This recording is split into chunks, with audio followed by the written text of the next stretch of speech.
and realized that, hey, welcome to Bedtime Stories. I'm Dawn Goldstein, and I'm going to read at about 9 every night a chapter of a book.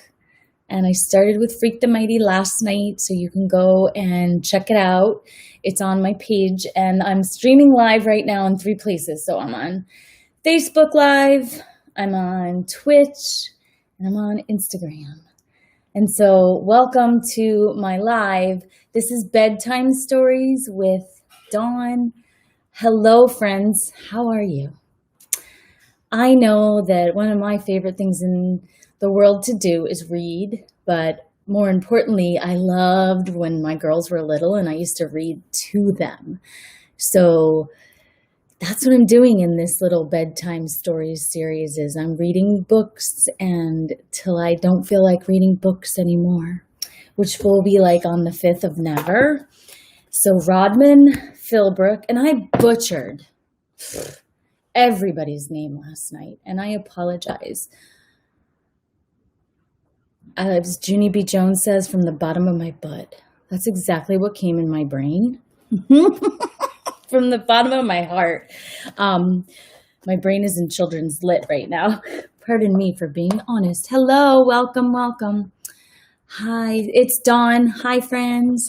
So I'm going to read chapter 2 of Freak the Mighty. And what we know so far in chapter 1 is we have 2 boys. They met in daycare when they were like 2 and 3, so they barely remember each other. But when you go to daycare or you play with little kids, like it doesn't matter how old you get, there's that point where you remember little bits and pieces, right? So chapter 1 was like, he remembered the boy, Max, remembered the boy with the crutches that had braces up to his thighs, right, his hips. And they became what we're predicting is friends in chapter 1. So chapter 1 was called The Unvanquished Truth. We also hear that Freak's mom is the Fair Gwen of Air and that she's beautiful. Not that that matters a hill of beans, but it does matter in the book. Chapter 2, Freak the Mighty. Welcome. So now I'm going to go in the book, and if you have comments, I love them. And honestly, I've been teaching online for this is my 17th year. Quite comfortable reading the comments. And this is a book I've read like 50 times out loud to classes over the years. And also to my children, I read it 3 times, like over, And my little one heard this book like 3 times because she heard me read it to her oldest sister, and then she heard me read it to the middle sister. And then when she finally read it, she was like, I remember everything. So that's my jam. I hope you enjoy chapter 2. Here we go. So thank you for joining me. The chapter 2 is called Up from the Down Under, which is a cool name, right? Isn't that what they call the place in the Stranger Things? The Down Under? What is it called? Someone tell me in the comment box. The Stranger Things. I can't remember. Emma! What's the place called in Stranger Things? In Stranger Things. What's the place called where they take the little boy away? The Upside Down. Dang it. One of those. Also, Australia came to mind. So all these little thoughts that I have when I'm reading, what I teach in my high school classes, what I teach my clients, and what I teach my future teachers as a college professor is, you're supposed to have thoughts when you're reading. You're supposed to make connections to the text. So I will always share my connections to the text. And then hopefully that will allow you to realize that like any way you can connect to what you're reading is fabulous. That's what we're headed and aiming for. So here I go. Ready? Hi, who's with me? I can see a few people. That summer, let's see, I'm still living in the basement, my own private down under in the little room Grim built for me there. Remember, Grim is grandpa. Glued up this cheap paneling, right? Paneling. In That's so mean.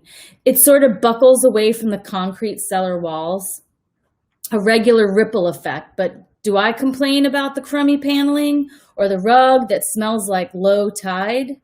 I do not, because I like it in the down under. Got the place all to myself and no fear of Graham sticking her head in the door and saying, "Maxwell, dear, what are you doing?" Not that I ever do much of anything.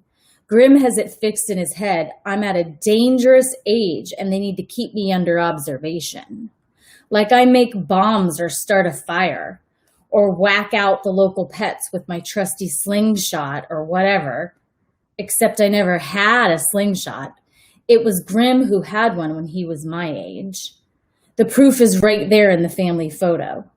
You can see this blurry little miniature Grim with no front teeth, grinning at the camera and yanking back on his prehistoric slingshot.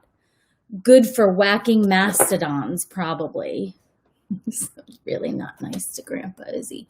Just proper targets, Grim says, closing up the photo album. End of discussion. Like, oops, better hide the evidence. Don't want to give the dangerous boy any ideas.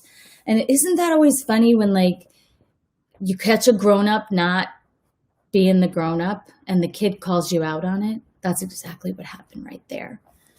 The grown-ups.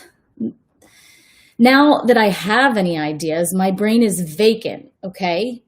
I'm just this critter hiding out in the basement, drooling in my comic books or whatever. All right, I never actually drool, but you get the picture. Anyhow, this is the first day of July. Already counting down for the 4th and wondering where I can get an M80. That's a firework, in case those of you don't know, which is supposed to have the explosive power of a quarter stick of dynamite or something. And when it goes off, your heart thuds to a stop for a microsecond. Wham! Which is probably what Grim is afraid of. Eek, eek, Maxwell, armed with dynamite. So finally I get bored in the down under and I'm hanging out in the so-called backyard, your basic chunk of chain link heaven. Grim keeps this crummy little mower in the shed, but what's the point of mowing dirt, right? Okay, I'm out there messing around, and that's when I see the moving van. Not your mainstream nationwide brand name mover either, just some cheapo local outfit. These big bearded dudes in their sweaty undershirts lugging stuff into the duplex, the duplex half that's been vacant since last Christmas when the dope fiend who lived there finally got busted.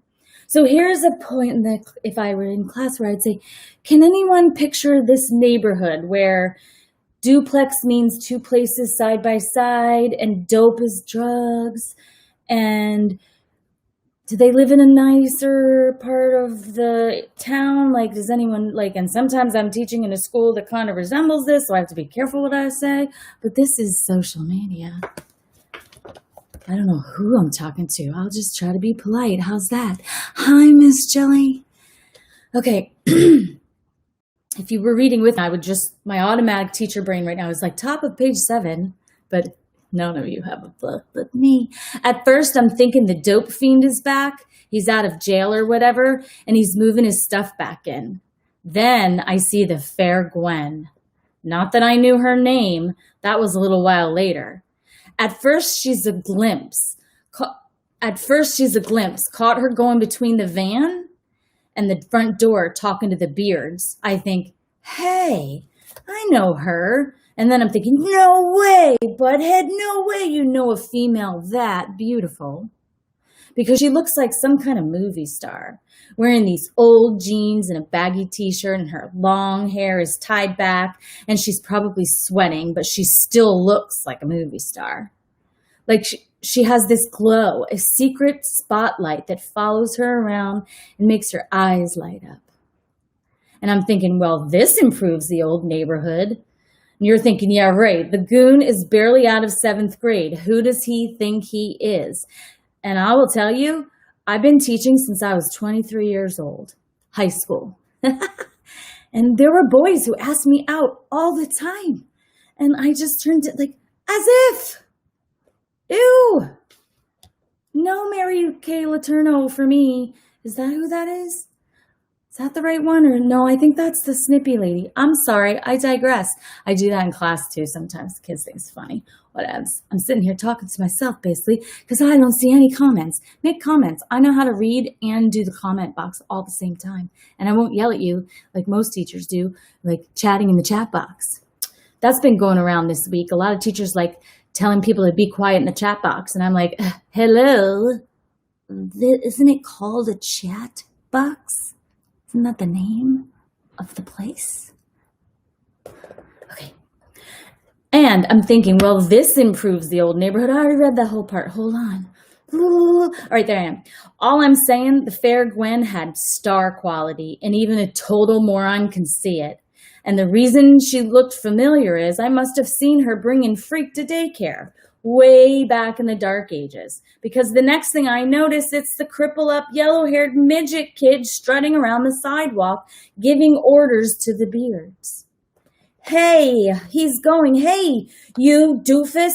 Hey, you with the hairy face, take it easy with that box. That box contains a computer. You know what a computer is? I can't believe it. By then, I'm sneaking along the street to see what's going on. And there's this weird-looking little dude.